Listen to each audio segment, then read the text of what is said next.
All right, joining me for a talk about the world is my good friend, as always, Kristy Perano. Thank you for coming on, Kristy. Thanks for having me. So let's start with our first segment, Cobbled Together. What is going on in Afghanistan? Apparently, there's been floods. There's been a counterinsurgency. Please, and there's been a issue with processing visas for Afghan refugees. Please give us the down low on this. What's been going on? Yeah, so yeah, there has been like historic levels of flooding in large parts of Pakistan and some parts of Afghanistan. And not only have there been, I think officially hundreds, but most likely thousands or multiple thousands of people have been killed in flooding, but also like a third of the population of Pakistan is currently displaced.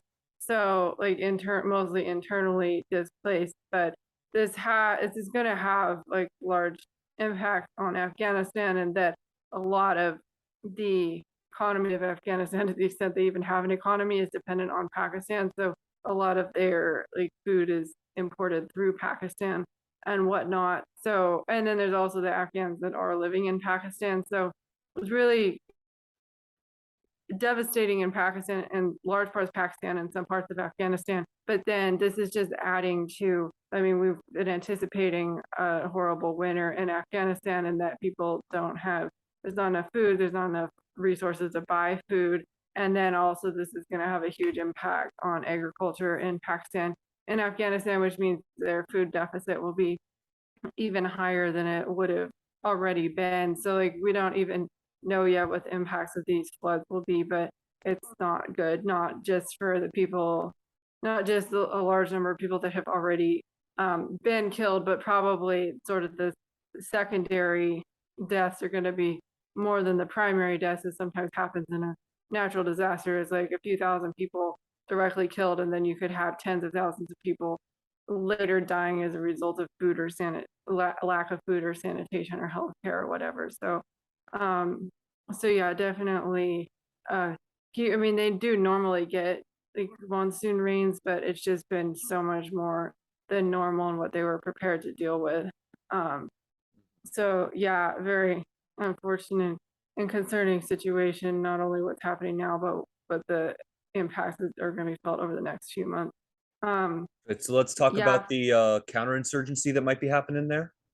Yeah, so there's the biggest, most public group is the National Resistance Front, which is basically comprised of the son of former like resistance leaders that kept the Taliban from controlling 100% of the territory in Afghanistan, like back in the 90s. And some of the former Afghan military have fled to the northern parts and joined this resistance group. And they did recently do like a big, like they've tended to do just guerrilla attacks from time to time on the Taliban, and they did one of their biggest attacks ever just like a couple of days ago, and claiming large numbers of casualties. There's no like really reliable intel yet on exactly how many people were killed, but it was like one of the biggest like offensive operations that they've done so far. And another kind of interesting thing is that like we I think I've talked about on this podcast before, like Pakistan really supported the Taliban, and that was what made it possible for the Taliban to continue their insurgency against the US for 20 years. And then like their recent takeover, like there were a lot of Pakistan has allows the Taliban to harbor on that side of the border, then they cross back over the border and fight in Afghanistan. So Pakistan's kind of been propping up this Taliban government, but now we're starting to see increased friction between the Pakistani government and the Taliban. And so there is like a Pakistani Taliban that has been, they've had on and off peace talks with the Pakistani government, and they kind of use, Pakistani government likes to use the By the way, Taliban as if what you're saying is true, I just want to say if what you're saying is true, there's a schism between Pakistan and the Taliban. I just want to say, suck it, Khan.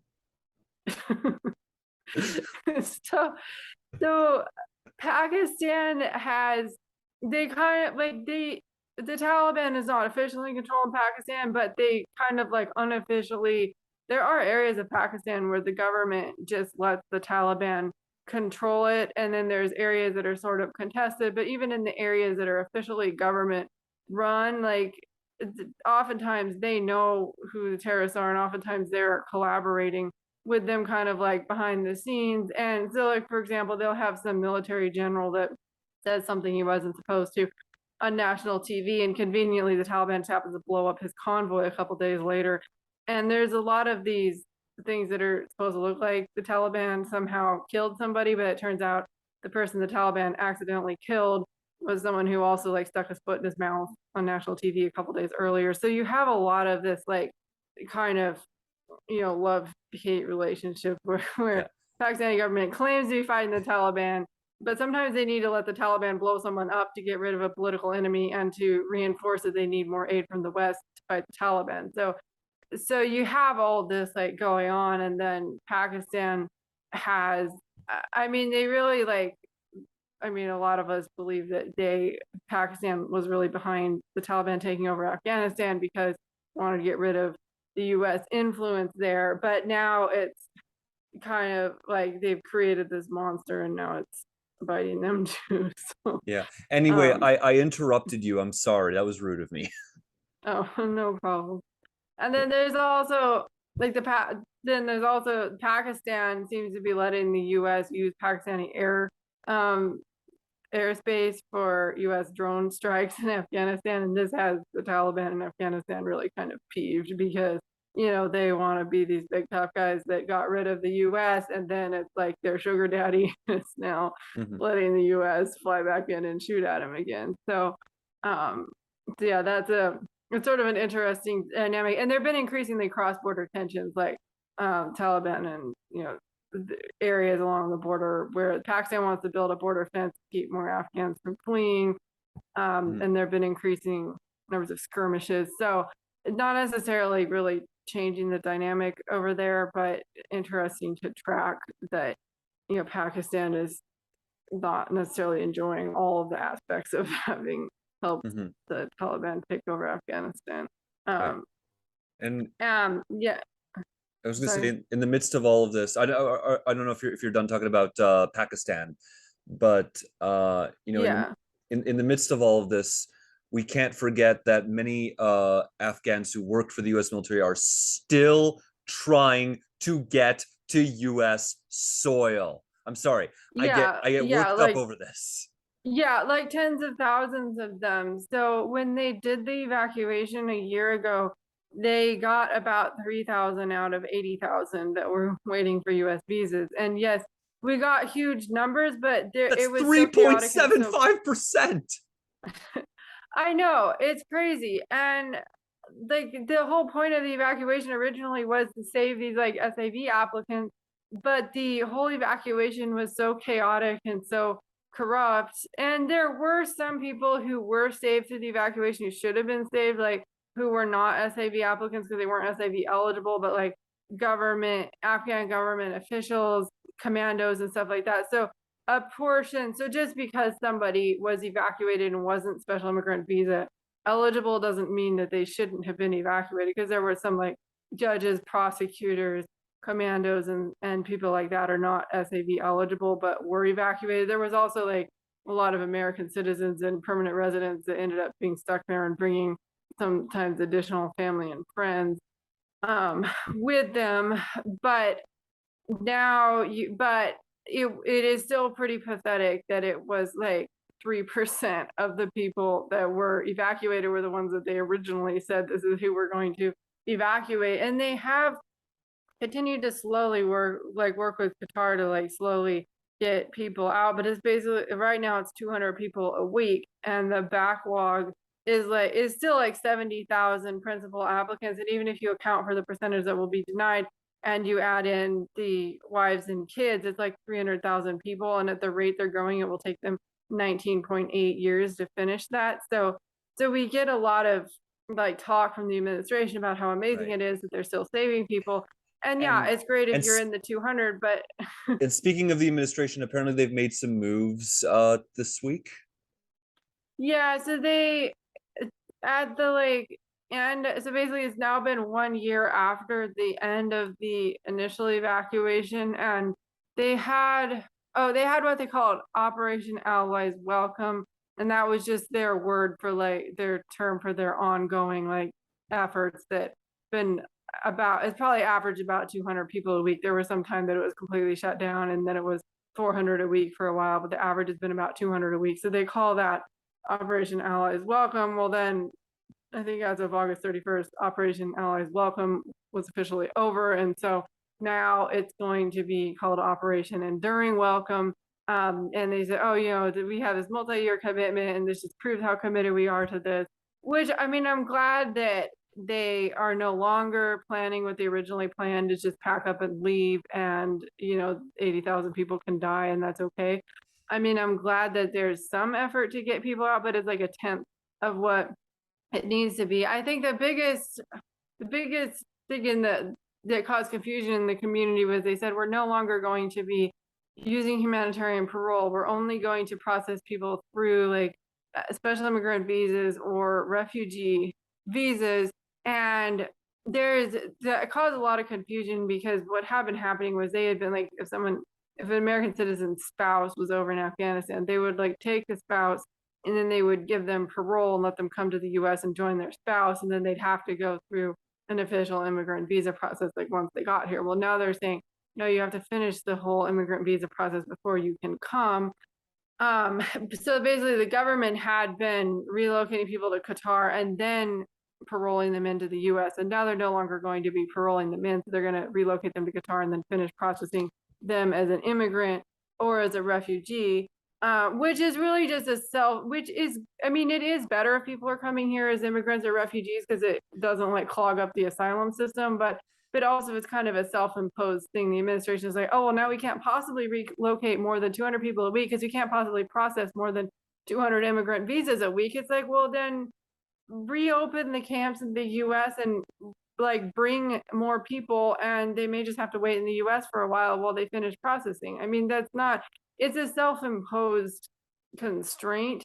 But then what ended up happening was that then they said, oh, we're not going to do humanitarian parole. So then everyone thought that, oh, well, there's also these like 55,000 Afghans that applied for humanitarian parole through USCIS, the United States Citizenship and Immigration Services. And for those, they've taken almost a year to process about 10% of the cases, and they've denied literally 99% of them. So it's like 120, well, one group says 123.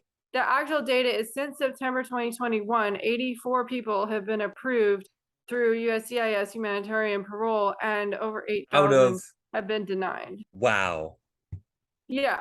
So then, and so they are saying, oh, don't worry, we're still going to process USCIS humanitarian parole. But USCIS humanitarian parole at this point is a very expensive lottery ticket because like a few people are getting through. But I mean, I submitted a case where I provided extensive documentation. Well, actually, I mean, I'm not a lawyer. I didn't submit it as a lawyer, but we had a lawyer who was a friend of a friend helped with it. He put a lot of work into it. I put a lot of work into it, you know, as did the friend who was kind of interfacing between us. And we submitted a really well documented case, and they came back a few months later and said, no, we don't really believe this guy's actually in danger because he's in Pakistan. And we had submitted like articles naming him by name, 12 pages of documentation that he's not safe in Pakistan. And they just said, oh, well, just go talk to the UN since you're already in Pakistan, they can fix you up. And so their claim is that, oh, well, we can't actually process humanitarian parole for Afghans because we don't have an embassy in Afghanistan. Never mind that for Ukrainians, we did somehow figure this out.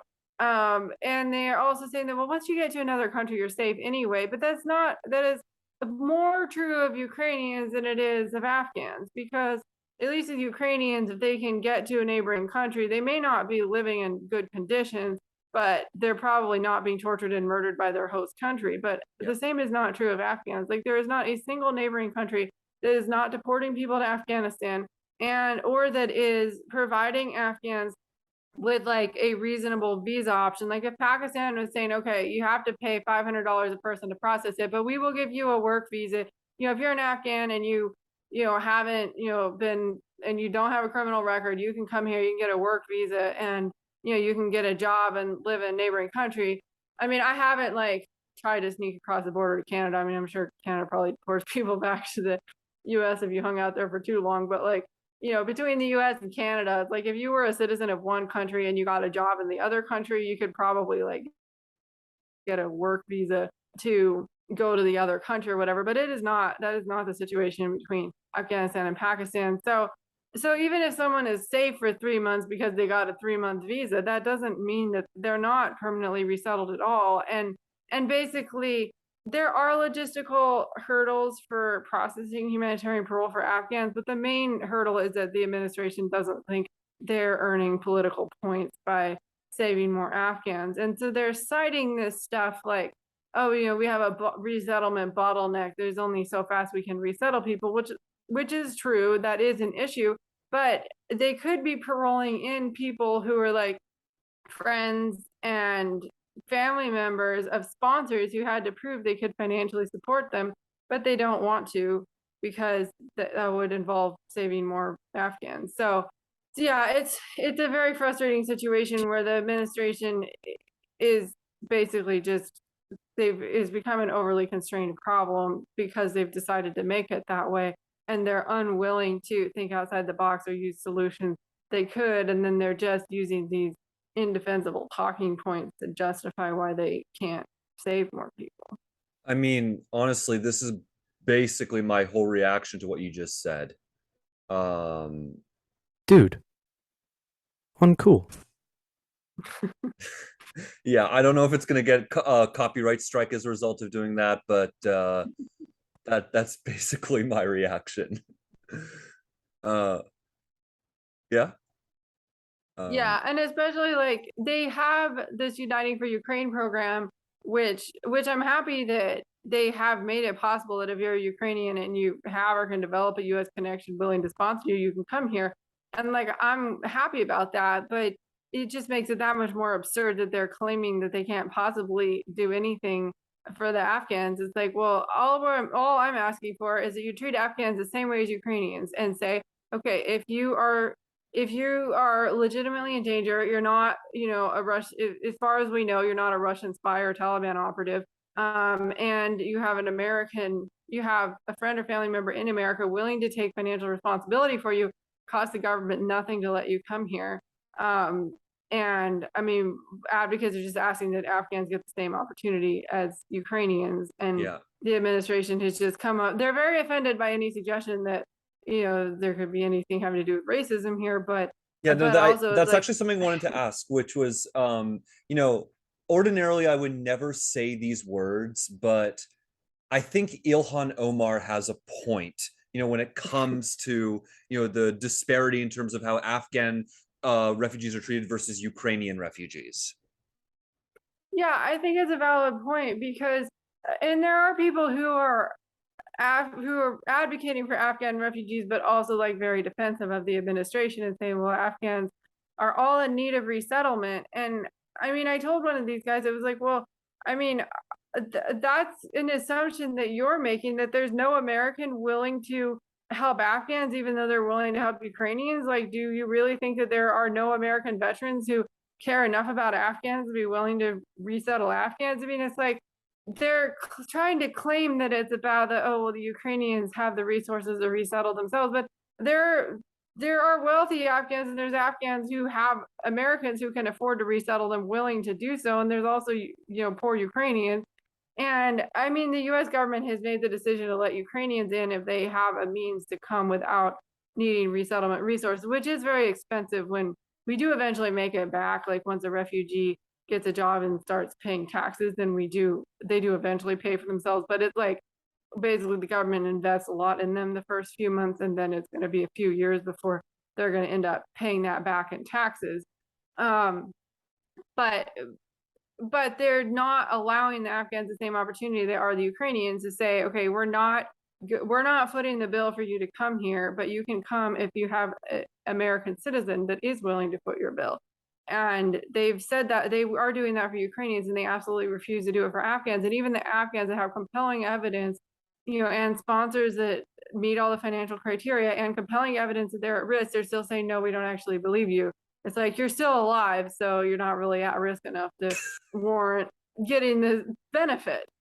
And yeah, it's very frustrating. And I really can't come up. I think potentially there could be more of a intelligence concern with Afghans, but there are so many Afghans that were very well vetted because they actually worked with us that I don't think that that's a good excuse, because they are not allowing Afghans who are like special immigrant visa applicants who are halfway through the process. They still won't let those in. So if the whole issue was that, I mean, yes, you can't just be like, oh yeah, you're Afghan, come on in, because some of them will be Taliban affiliated. But if you have someone that we've already given like the halfway approval on the special immigrant visa and say, okay, yes, we've reviewed your documents, we've done a background check on you. As long as your bio data matches your passport, we know who you are and we know that you worked with us. If somebody's got to that point, at least by that point, they should be like eligible to be paroled in if somebody's willing to take responsibility for them. But they're saying, no, you have to have it 100% processed or no dice. And yeah, I can't come up with any explanation other than just that it's not politically expedient to save Afghans. And I can't come up with any other response other than what the, and you could probably guess what the next word is. Yeah, it's very frustrating. And like I said, I'm happy that we are doing what we are for Ukrainians, but it's totally unacceptable that there's such a double standard for Afghans. Yeah. Anyway, let's move. I know you're on a time crunch. I know we kind of went a lot, talked about this for a while. I know we wanted to keep it short, but let's move on to our next segment, Kyiv together. From what I've been reading, there's been a major counterinsurgency in the Kherson region in this past week.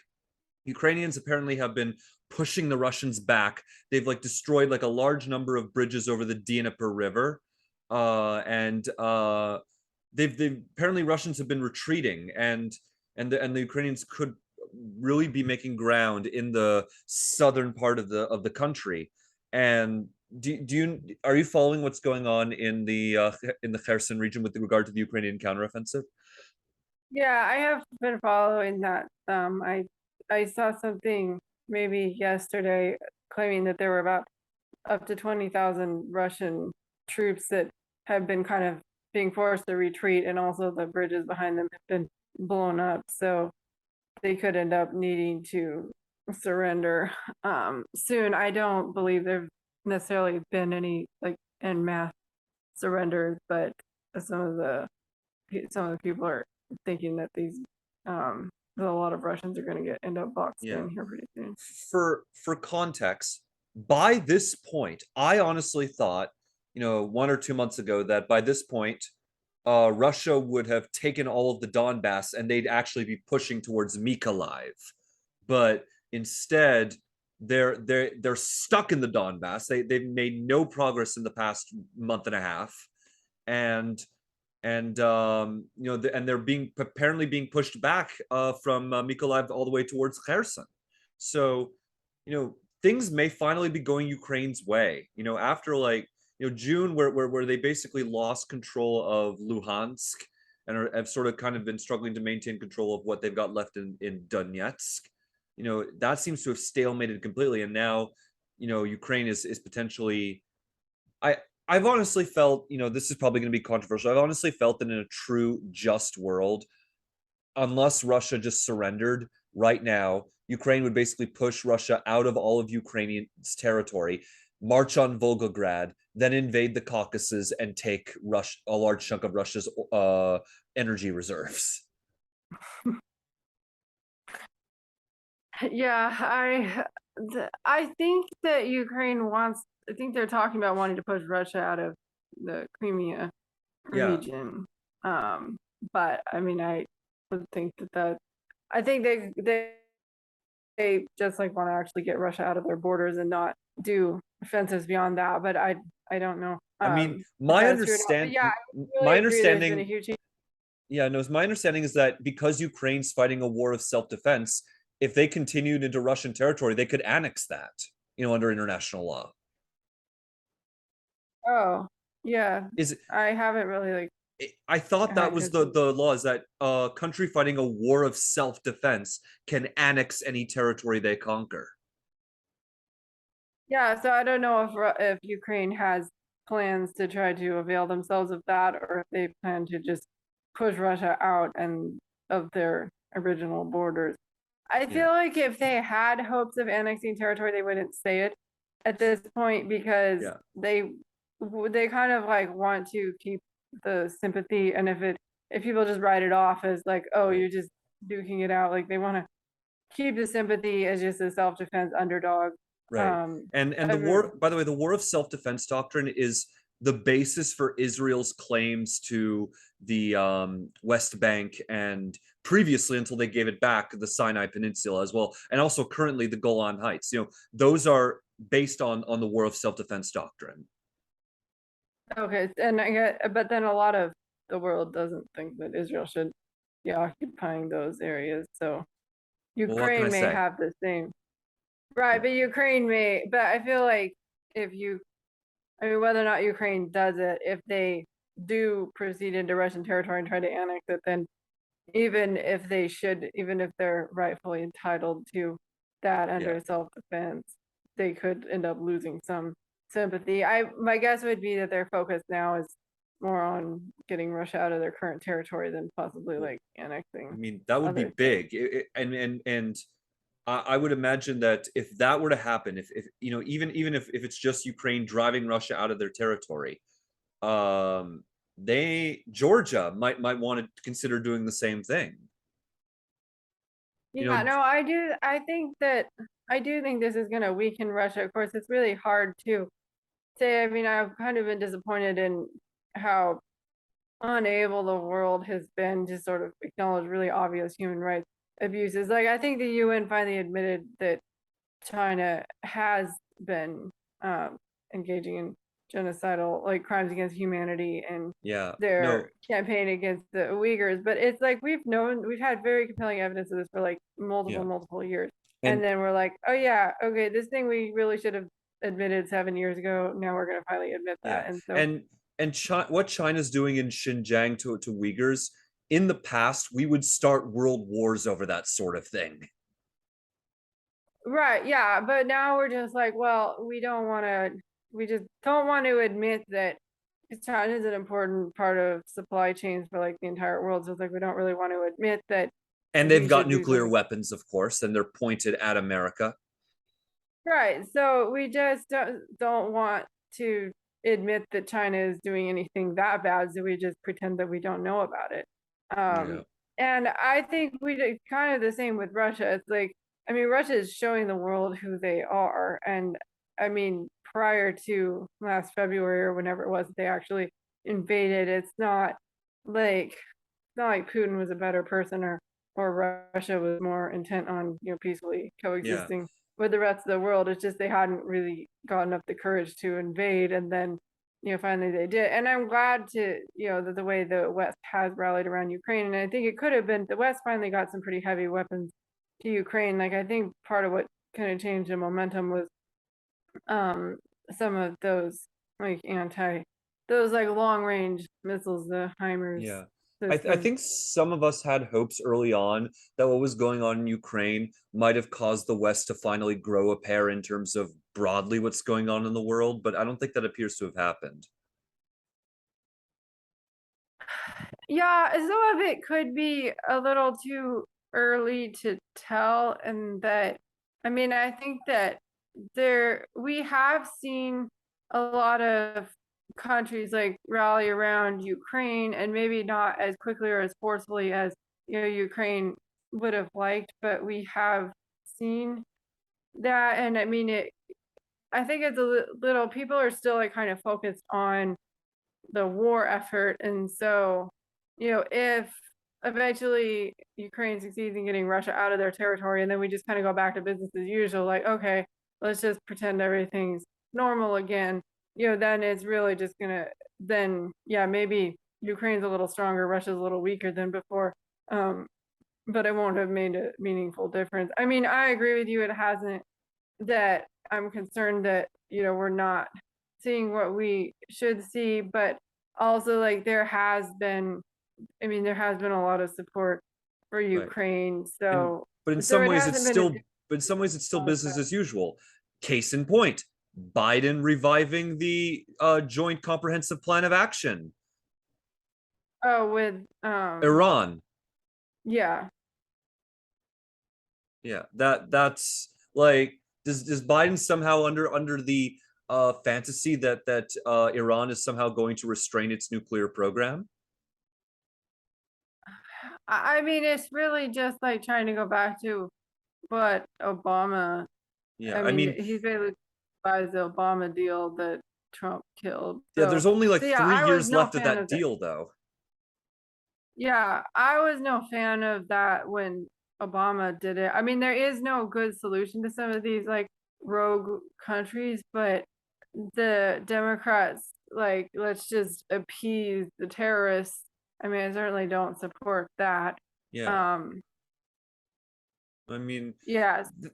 they could have, like, honestly, you know, negotiated, like, what, this is a little bit outside the box, but negotiated like the IRGC sort of letting go of their absolute power.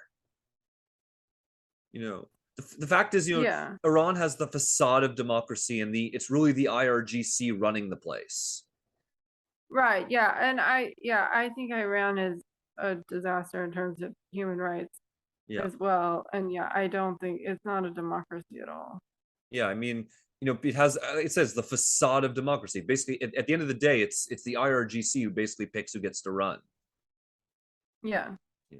Um, Yeah. and Iran and Afghanistan is another interesting one because I mean, they really both are run by terrorists at this point, but they're also by terrorists that subscribe to different sects. right, So I've that actually, also is a yeah, been wondering if Israel fights like another major war in the future, whether it'll be like a one front war, but against like 4 different enemies, like Lebanon, Hezbollah, Iraq, Syria, and Iran, for the simple reason that all of those entities are Shia aligned, and they, are still more interested in having Israel destroyed. yeah, but then the Taliban and ISIS are Sunni. So Right. So I'm not uh, thinking the Taliban and ISIS would participate. I'm thinking, like I said, I'm thinking the Shia aligned groups like Hezbollah, the Lebanese government, Iraq, Syria, and obviously Iran. So that would be a one front war, but against like 4 or 5 armies. yeah, but then I don't think that like the Sunni extremists would support Israel though. So Right. yeah, you could. So it seems like Iran and Hezbollah have maybe been more aggressive about going after Israel, but it's not like ISIS and the Taliban support Israel. But there has been some progress in like some Arab countries that have now like acknowledged that Israel exists. Um, some things that were sort of put in motion during the Trump administration, but I'm not sure how, like, meaning like the Abraham Accords, and of course, those are really touted by Trump as like this, breakthrough. And I mean, I think it is diplomatic progress, but like how meaningful it is hard to say. I mean, most of these countries like don't like Israel, but also like I Saudi mean, Arabia I, hasn't been like I actively saying, "Oh, we want to wipe Israel off the map," right. but I they was also kind of hoping haven't Saudi exactly. Arabia and Oman would make it official. There was talk, I think, at Yeah. one point about Saudi Arabia and Oman being the next countries, and now it's been like 2 years. Yeah, I thought I saw something recently that maybe they were making progress with Saudi Arabia, but Yeah. I thought I remember um, reading like Saudi Arabia was like saying, "Oh, like, we're fine with like our current relationship with them." That's been more sort of okay, under the table. okay, Yeah. Apparently, like, these Israelis like have like back channels with the Saudis, and they kind of work with them through that way. Yeah. okay. Anyway, sorry. I'm just sort of going out on a limb here. There was a referendum in Chile just the night that, I don't know if you've been following this, but there was basically a constitutional convention, basically completely redo the Pinochet era constitution, which was a neoliberal's wet dream, and turn it into more of a woke leftist wet dream. And I cannot speak. That's what I get for talking about wet dreams. But that it was voted down because it was, of course, leftist nonsense that people didn't ask for. They wanted a different constitution. They didn't want what they were served. And I think Boric has already announced, Gabriel Boric has already announced he wants another constitutional convention. Yeah, well, I guess we can hope that the new constitution, is consistent. I mean, I think we both kind of support traditional values, and I mean, yeah, no, I love yeah, no, I love the Pinochet era constitution, honestly. I have leftist friends of me who of mine who are going to be livid to hear that, by the way. Also, England's got a new queen. No, I mean England's got a new prime minister. When does that person start? Is Boris Johnson, like, does he have to finish out his term? I'm not sure. I know apparently she's now officially the leader of the Conservative Party. But Okay. whether or not she's actually the prime minister yet, it's not clear to me yet. Okay. Let me see. It says that it was just edited 24 minutes ago. The Wikipedia article here says, she's due to be appointed tomorrow.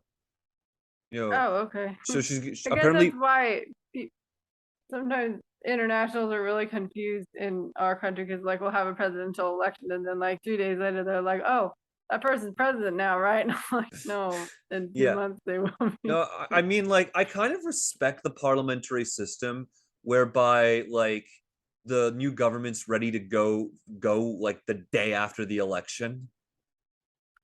Yeah, you don't end up with all the lame duck nonsense that we No, have to deal with here. I find it actually ridiculous that Congress at even meets in September through December of even number years. You think maybe by Labor Day of an election year, they'd adjourn sine die until the next Congress so that people can then campaign, and then the new Congress then takes the reins after the election. That's crazy to me that members of Congress have to campaign and legislate simultaneously. I think in practice they just like miss legislating if they're campaigning. But you're right, it just like disincentivizes them from actually being there. I'm not sure what it's like in Canada, but at least in the UK, once the election is called, every member of parliament is actually, technically speaking, a former member of parliament until after the election. Oh, okay. Yeah, like their term ends when they've left office once the election is called and parliament is dissolved. Okay. Yeah. I mean, I guess the good part about our system is that there is always a Congress, but yeah, I think our lame duck sessions are too long. I don't think they should have 2 months to like continue to. I think there are some states where the new legislature takes office like the day after the election, or in case of close races, whenever the result is known. Yeah. Anyway, I mean, because I think that there were instances of like there were some like very close races where it was thought that one candidate, once they came up for the freshman like orientation in Congress, and then the results ended up reversing. So I think since then they've changed it so that in any uncalled race, both candidates can show up for orientation. The possible congressman or congresswoman. Yeah. Anyway, sorry, I'm assuming you probably have somewhere to be right now, or do you want to keep talking? We can wrap up. Okay. Cover everything we want to cover. I'm not sure. I mean, it's been, I'm not going to say it's been quiet. It's just that a lot of the news has been sort of confined to a couple areas of the world. There's not been a lot of sparks in mainland Europe these days. Do you know if Germany's government is still hell-bent on closing their nuclear power plants?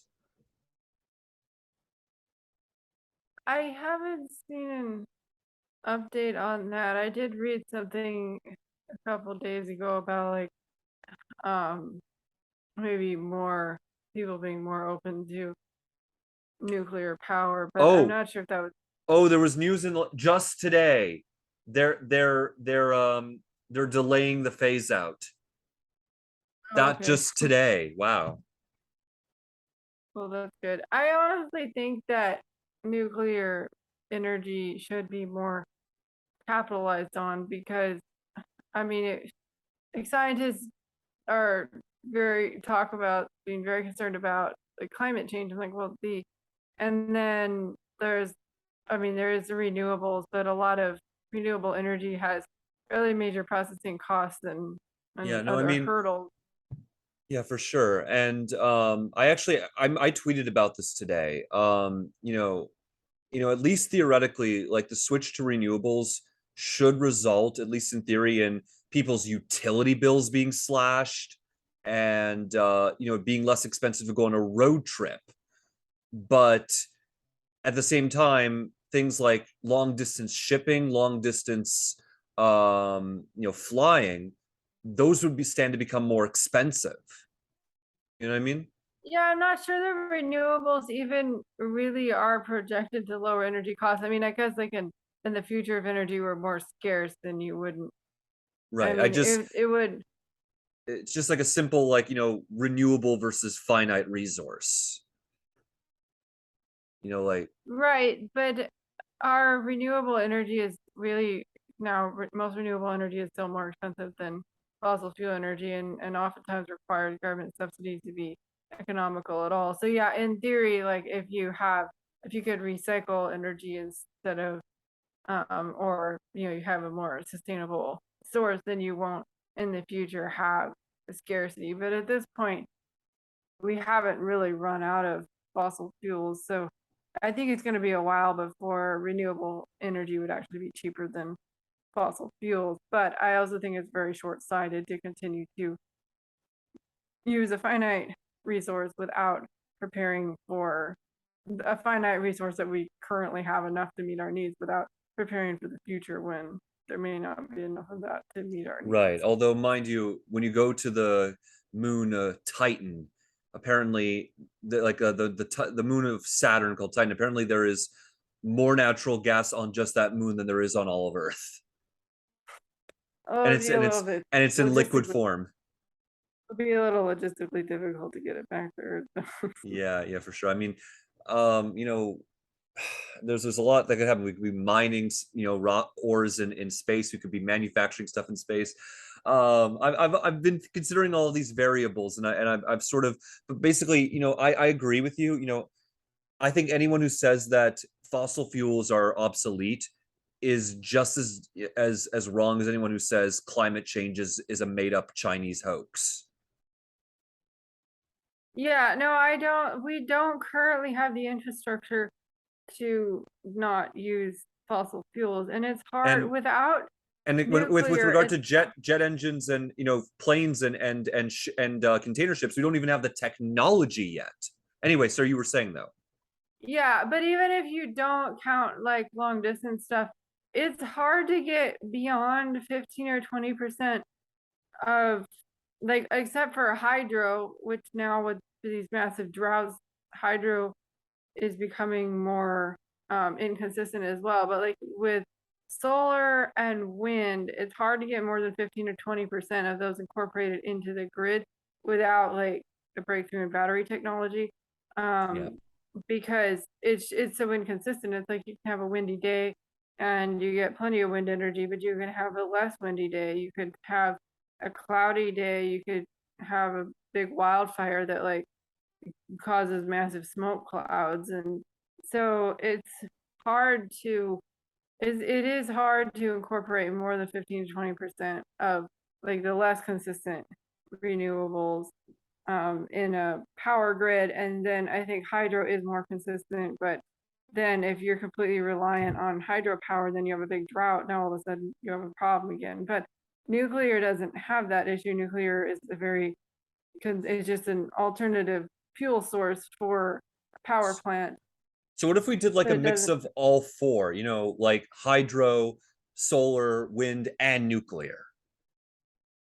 Right, but nuclear needs to be, if you are seriously concerned about fossil fuels causing climate change, then you really should be out there advocating for nuclear energy, because that is a technology that exists that can actually make a big dent in sitting here burning coal or sometimes natural gas or sometimes like some cogen thing that takes wood too. But it's like we are going to like increasing electric needs with an increasing population, and also the more electric cars people are driving, the higher the demand for electricity.